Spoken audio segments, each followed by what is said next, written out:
Most learning problems don't start with understanding, they start with follow through. People know what they're supposed to do, they intend to do it, and then somehow it doesn't happen.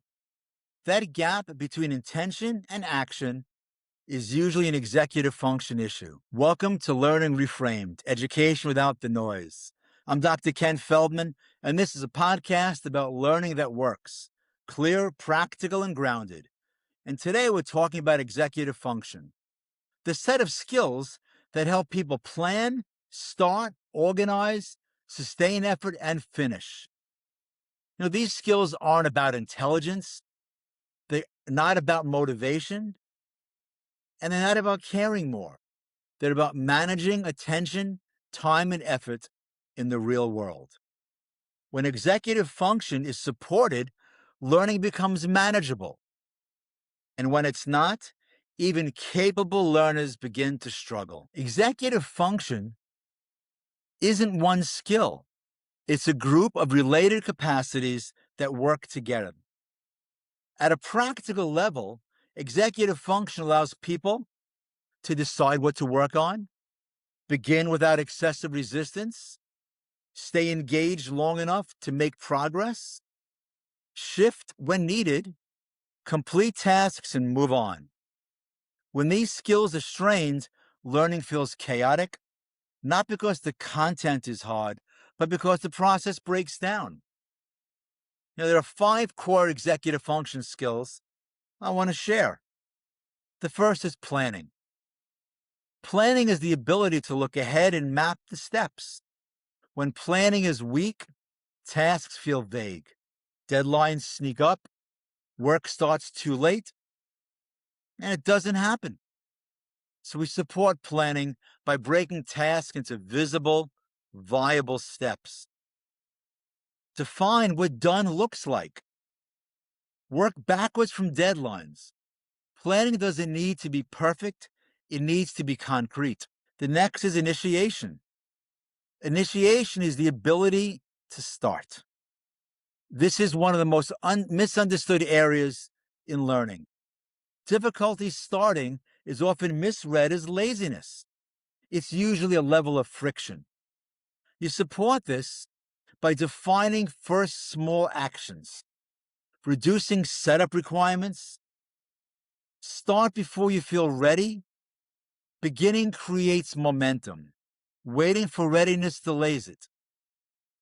Next is sustained attention.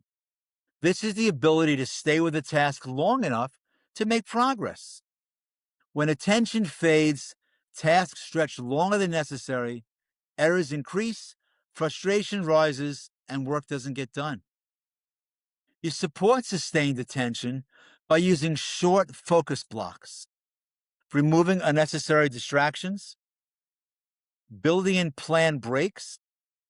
Attention works best when it's protected, not forced. Next is working memory. Working memory allows people to hold information in mind while using it.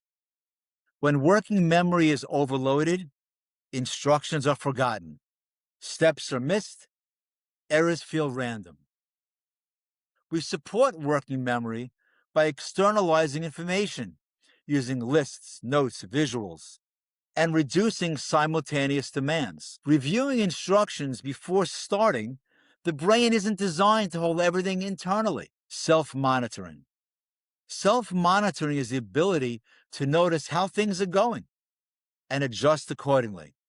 Without it, people repeat ineffective strategies, mistakes go uncorrected, progress just stalls. Support self-monitoring by pausing to reflect briefly. Ask yourself, is this working? Adjusting your steps without judgment. Remember, awareness precedes improvement. Let me say that again. Awareness precedes improvement. So why does executive function break down? Executive function often weakens under very predictable conditions. The first, high cognitive load, stress or anxiety, fatigue, overly complex systems, and lack of structure.